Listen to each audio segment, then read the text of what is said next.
The preceding program was paid broadcast. Any ideas, comments, and opinion expressed by the program hosts do not necessarily reflect the views and opinion of the station. The program and its producers are not affiliated with the station. Semana Santa sa sini nga tuig, kabay nga tugutan naton ang pulong sa Ginoo nga maggiya, magapangulo, kag magatuytoy sa aton sa kamatuoran na tuhoy sa pag-antos, kamatayon, kag pagbanaw sang aton Ginoo sa Kristo sa tinutuyo nga matubos kita gikan sa aton nga makasalanan. Gani pagigupod kamo sa akon kay sa sulod sining 30 ka minutos aton pagapamlanduan sa pulong sa Ginoo ang kamatuoran na tuhoy sa luyo sang krus sang aton Ginoong Hesus. Diri sa aton palatuntunan sa kanginan, tinapay sang kabuhi. Ang dinalan sa kasulatan sa aton sa sininga adlaw makita sa makasulatan ni Pedro sa naunang Pedro Kapitulo 2. Kag akon pagabasahon ang versikulo 24. Ang pulong sang Dios nagpahayag sa aton sa unang Pedro Kapitulo 2 versikulo 24. Siya gid nagdala sang aton mga sala sa iya lawas sa kahoy. Agod nga kita mapatay sa sala, kag magkabuhi sa pagkamatarong. Bangod sang iya mga pilas, nag-ayo kamo. Ito ang title sang kalantahon nga aton bag-o gid lamang nga ginpamatian kag masami. Aton ini nga ginakanta sa tion magiwat kita sang aton ni Lord's Communion. Kay ang iya nga mensahe nagakabagay gid. Amo ini ang paglarawan kag subong man ang paghanduraw naton sang kamatayon sang aton Ginoo sa Kristo didto sa krus sang Kalbaryo. Sa tinutuyo nga ikaw kag ako matubos gikan sa aton nga makasalanan kag subong man iya kita nga mapakamatarong. Kay kun aton balang usisaon sing maayo sa pulong sa Ginoo, ang krus sentro sang tanan-tanan. Halin sang mga tinion sa daan na katipan pagadto sa tinion sang bag-ong katipan, ang krus yara sa sentro. Kay ang krus amo ini ang kabug-usan sa mensahe sang Biblia. Ang krus nagapahayag ini sang kaluwasan. The cross is a call to salvation. Pagtawag ini sang kaluwasan. Ikaw kag ako gintawag kita sang Dios sa kaluwasan. Kag nagapasalamat kita nga sa kadamo sa sini nga katawan sa kalibutan. Isa kita sa mga gintawag sang Dios sa kaluwasan. Kag tungod sini may dako nga kinalain nga natabo sa aton nga kabuhi.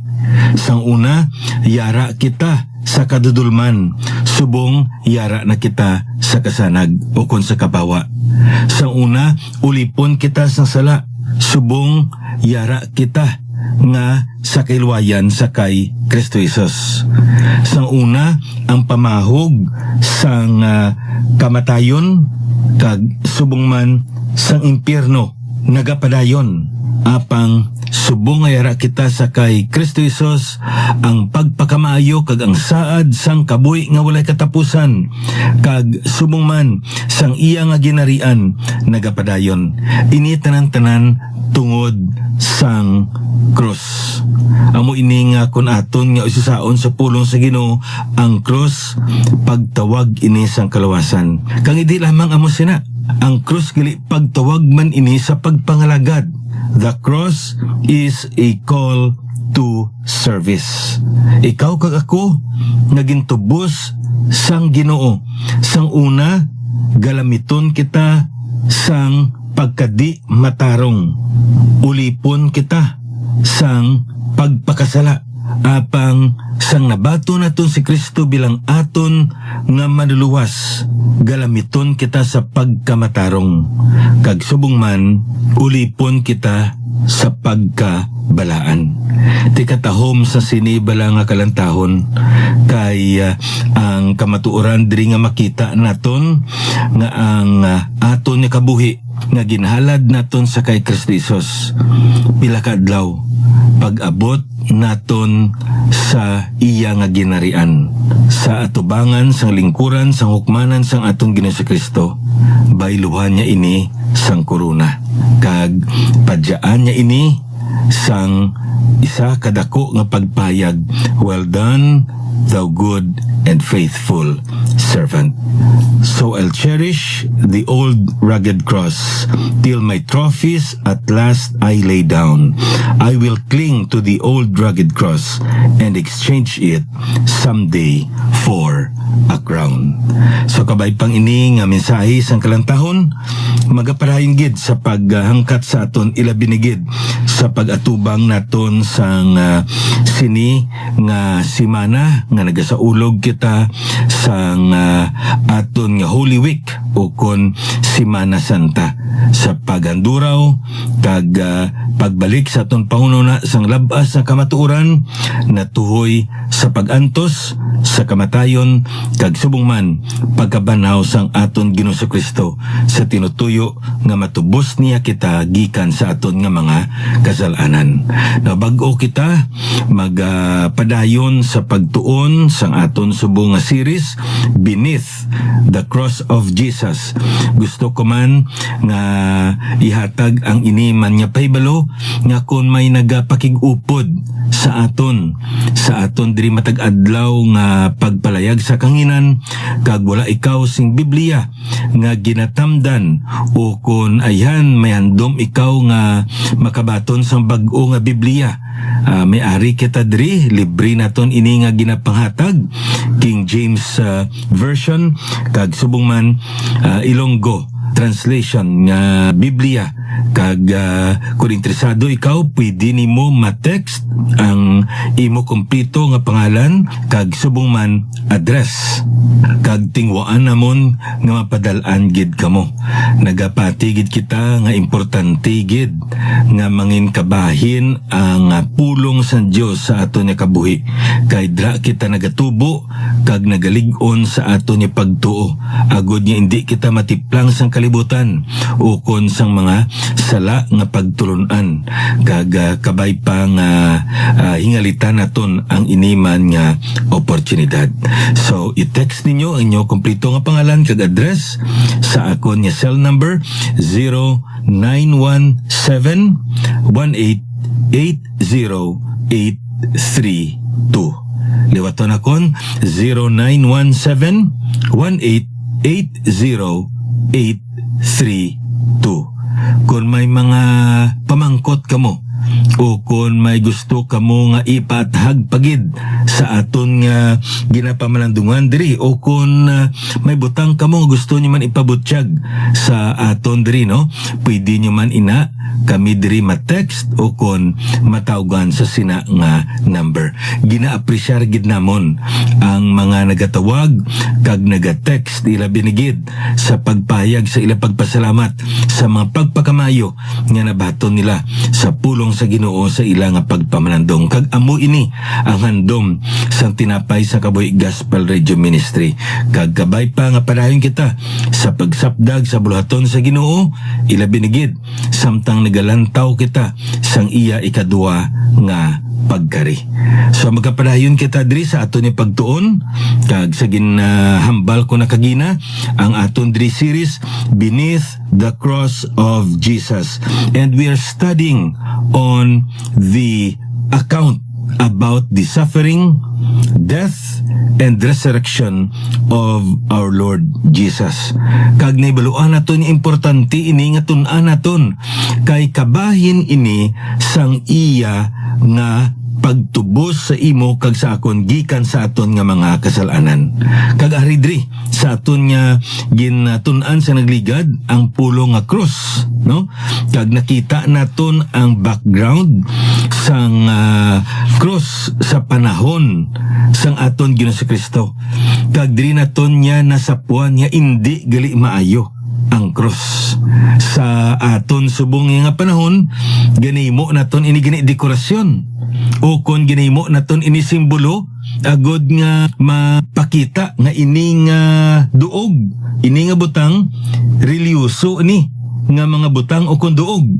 Apang sa panahon sang aton Ginoong Kristo, ang cross hindi maayo nga butang.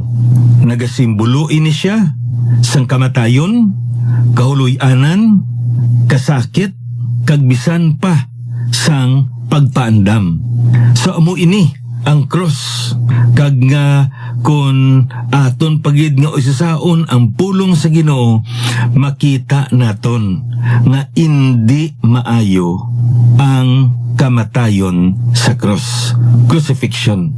Isa ina siya sa pinakamasakit kag pinaka makahuluya nga klase sang kamatayon. Kag nga drita lang mabutang sa aton pangunauna ang agyan sang aton Ginoo.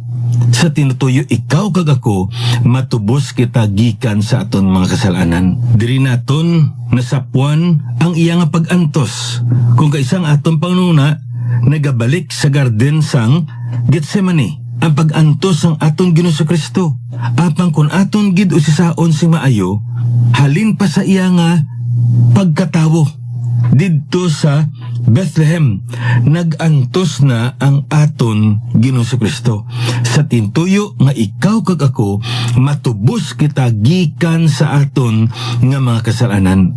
Kag naibaluan naton, kag nakita naton nga ang ini nga klase sang kamatayon, tam-an gid ka makahuluya, kag subong man tam-an ka sakit.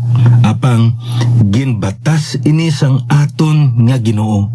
Amo ini akon aton nga lang taon sa pulo sa Ginoo, katahom sang ginhambal ni Pedro diri sa aton. Siya gid nagdala sang aton mga sala sa iya lawas sa kahoy. Ang kahoy nga ini nagalarawan ini sang krus. Kag kun aton nga lang taon sa pulo sa Ginoo, indi iya sala ang gindala niya sa iya kamatayon, kay wala siya sing sala nga dapat niya bayaran sang kamatayon niya.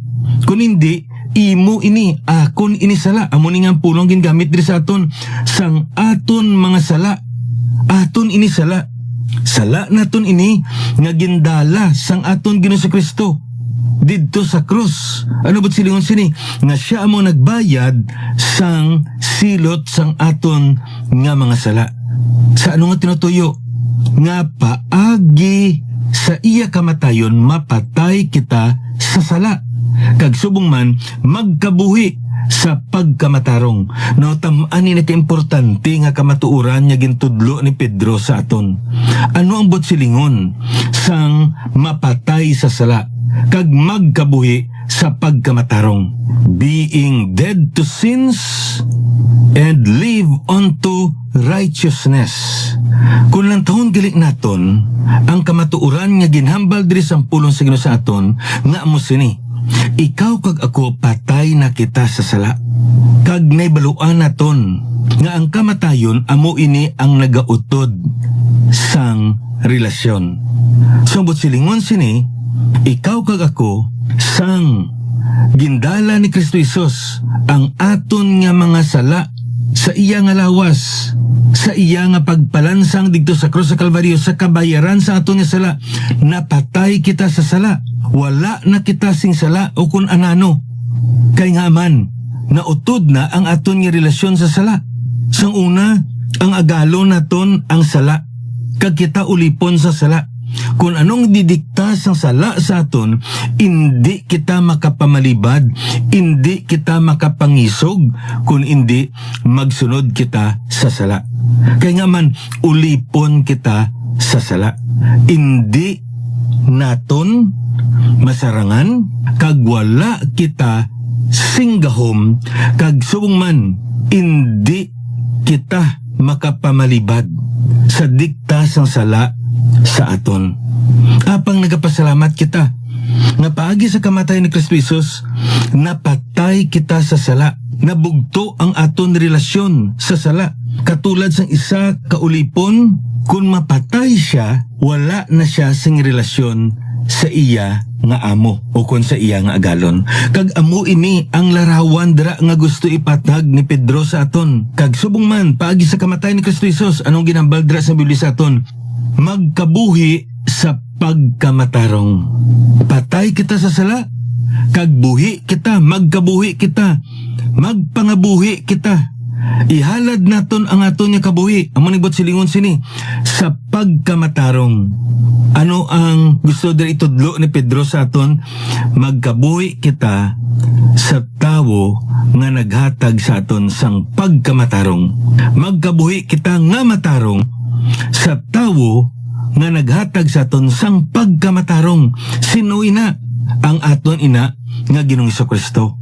Amo ini nga naghambal diri si Pablo man sa aton sa 2 Korinto kapitulo 5 versikulo 15, kag napatay siya tungod sa tanan, agod nga ang mga nagakabuhi hindi na magkabuhi nga sa iya kaugalingon, kundi nga sa iya nga tungod sa ila napatay kag nabanhaw. Tiari kun aton nga lang taon sa pulong sa Ginoo, amo inigali magkabuhi kita para sa kay Kristo Jesus nga naghatag sa aton sang kabuhi. Kag di lamang amo sina, kung padayunon naton ini pagtuon kag sa pagbasa sa sini nga dinala sa kasulatan, idulong kita ni Pablo sa versikulo 21 kag amo ining ginambal niya. Siya nga wala makakilala sing sala, ginhimo niya nga manginsala tungod sa aton. Kag ari ang isa man sa labing importante nga kamaturan nga makita naton. Agud nga kita mangin pagkamatarong sang Dios paagi sa iya. Ti ang kamatuoran diri nga makita naton sa pulong sa Ginoo nga nangin matarong kita sa tubangan sang Dios. Nangin pagkamatarong kita sang Dios paagi sa kay Kristo Jesus. Paano niya inaginimo? Paagi sa paghatag niya sang iya kabuhi didto sa krus sang Kalbaryo. Gani kun aton nga lang tahon sa pulong sang Ginoo, amo ini ang aton gili nga kahimtangan. Katahom sang sini nga kamatuoran diri. Kay kun aton nga usasaon ang pulong sa Ginoo, makita naton gali nga ang ini nga kamatayon ni Kristo Jesus nagahatag sa imo kag sa akon sa sini kamatuoran. Ang daan naton ni relasyon wala na to, nabugto na to. Kag may bag-o kita nga relasyon nga ginangot. Ang daan niya relasyon, ang relasyon to sa sala. Wala na kita sing relasyon. Apang may bago kitang relasyon, may relasyon kita sa Dios, sa iya, tungod sang iya kamatayon didto sa krus sa Kalbaryo. Ang kamatayon ni Kristo Jesus nagapahayag ina sang kalain nga klase sang kamatayon. Kag subong man indi matakos nga pag-antos. Come unto me, amo ina ang iyadra pangagda, nagpalapit kita sa iya. Kag ginbugayan niya kita sang kaluwasan. Kag pagkatapos nga ginbugayan niya kita sang kaluwasan, ang ikadwa nga pagpangagda niya dra. Come after me. Magsunod kita sa iya. Hindi na kita magsunod sa sala, kundi sa iya. Kay may bag-o na kita nga agalon kaghari sang aton nga kabuhi. Amo ina kon aton nga lang taon sa pulong sa Ginoo, tam-an ka importante gid ang cross.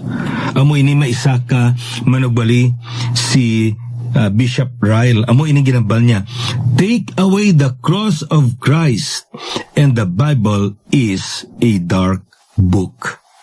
Nga kuha bala ang cross ni Kristo Jesus kay ang Biblia mangin isa ka madulom nga klase sang kasulatan.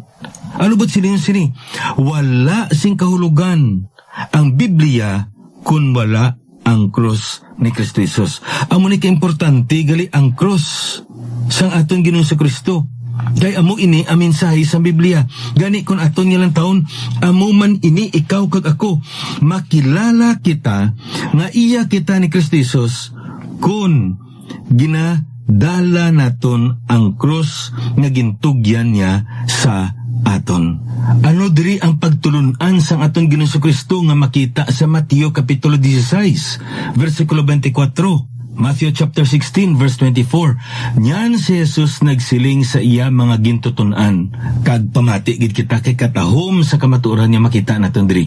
Kung sinong tawo nga buot magsunod sa akon, magdumili siya sang iya kaugalingon, let him deny himself. Kag ano ginabala diri?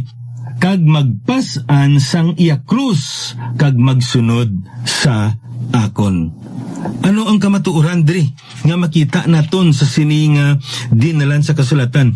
Let him deny himself and take up his cross and follow me. Kung sa aton pa, isikwaita ang aton kaugalingon. Kag dalon tang krus kag magsunod sa Kristo Jesus. Kung gusto naton nga magpangalagad sa iya. Kung sa aton pa, diri naton makita ang pagpangalagad bahin ina sang pagdala naton sang krus. Ano ang silingon sang krus diri? Subo nga ang krus amo ini ang gintugyan sang amay sa anak nga bulhaton agod nga mahimpit niya itinutuyo. Ang krus sa aton kabuhi amo ini ang mga bulhaton na gintugyan sang Ginoo sa imo kag sa akon agod nga himuon naton. Agod niya pagi sini, mahimpit naton ang iya nga tinutuyo. Kag masami ang ini nga pagpangalagad.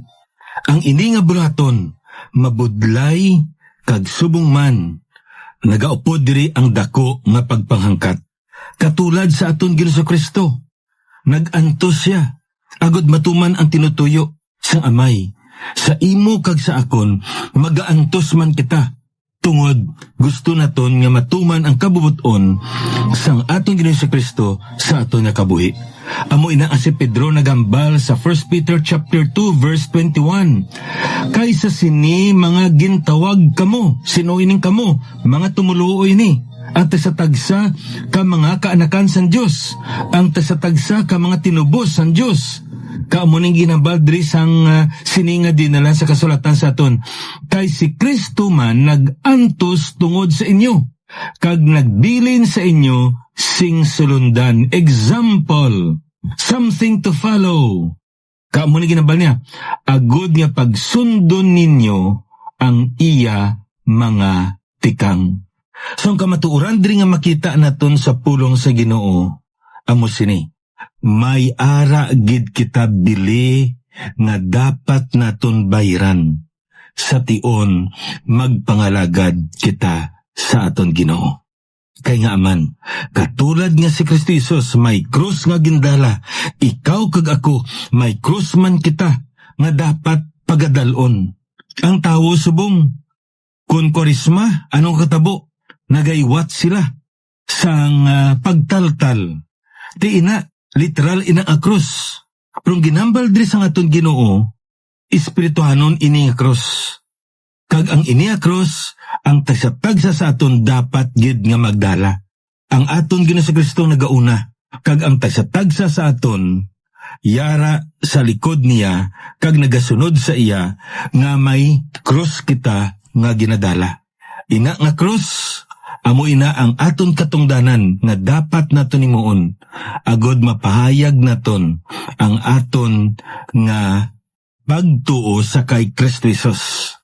Kag subong man niya ang kalibutan, makilala nila kita, nga kita mga tumuluo, sumulunod ni Kristo Jesus, tungod nagadala kita sang krus nga gintugyan sang Ginoo sa aton. Amo ini ang minsay sang krus para sa aton ilabinigid sa paghiwat naton sang Semana Santa. Sa liwat, ini ang abyan, alagad sa kanginan. Pastor Neil Vilches ang Ginoo magapakamayo sa inyo.